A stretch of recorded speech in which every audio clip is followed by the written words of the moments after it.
भर्ती बंद करो।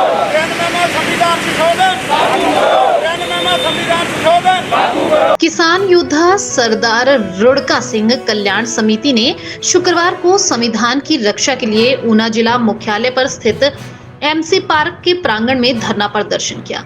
समिति के अध्यक्ष बलवीर चौधरी की अगुवाई में किए गए विरोध प्रदर्शन के दौरान केंद्र सरकार पर संविधान को खत्म करने के षड्यंत्र रचने का आरोप लगाया, जबकि प्रदेश सरकार पर शिक्षा और रोजगार में भेदभाव करने के आरोप लगाए। प्रदर्शन के दौरान समिति के अध्यक्ष ने केंद्र सरकार से नीट की परीक्षा को रद्द करने का आह्वान किया। हमारे इसमें 3 मुद्दे हैं जी। एक तो नीट यूजी परीक्षा जो है वो रद्द होनी चाहिए।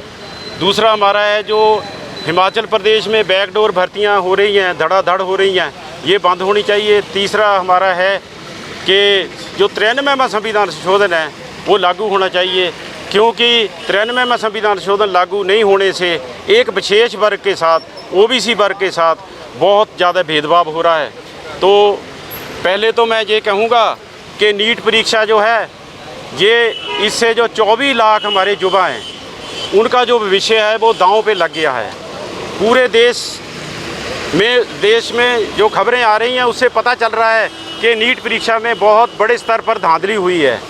तो मैं केंद्र सरकार से आग्रह करूंगा कि नीट परीक्षा को तुरंत रद्द किया जाए, ताकि हमारे जो बच्चे हैं वो मानसिक उत्पीड़न का जो शिकार हो रहे हैं उनको ये पीड़ा ना सहनी पड़े और जल्दी से जल्दी जो है इस परीक्षा को रद्द किया जाए।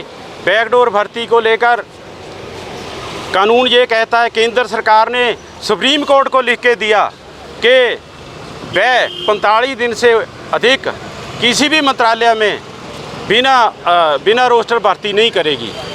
तो इसका मतलब ये कानून है कि 45 दिन से ऊपर कोई भी अस्थायी भर्ती जो है वो बिना रोस्टर नहीं हो सकती।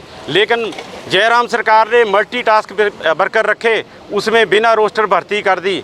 पहले 2012 में 2555 एसएमसी शिक्षकों की भर्तियां हुई, वो बिना रोस्टर कर दी गई। लेकिन उनको 2 साल के लिए, 1 साल के लिए रखा गया था, लेकिन 12 साल से लगातार उनको एक्सटेंशन दी जा रही है। अब तो सरकार जहां तक है कि उनको रेगुलर करने की भी योजना बना रही है, जो बिल्कुल हमें मंजूर नहीं है, क्योंकि इससे जो संविधान ने ओबीसी वर्ग को 18% नौकरियां दी थी, एससी वर्ग को 22% नौकरियां दी, जनरल के गरीबों को 10% नौकरियां दी, शेड्यूल ट्राइब को 7.5% नौकरियां दी।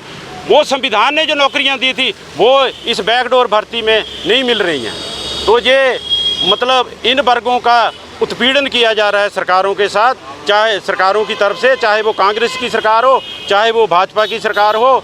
ये बैकडोर भर्ती अभी 2600 गेस्ट टीचर भर्ती करने की बात कर रही थी हिमाचल सरकार, और उसके बाद वन मित्रों की बात कर रही थी, वो भी बिना रोस्टर भर्ती हो रही थी। तो इसलिए मेरा राज्य सरकार से ये आग्रह रहेगा कि बैकडोर भर्ती जो है वो बिल्कुल बंद की जाए।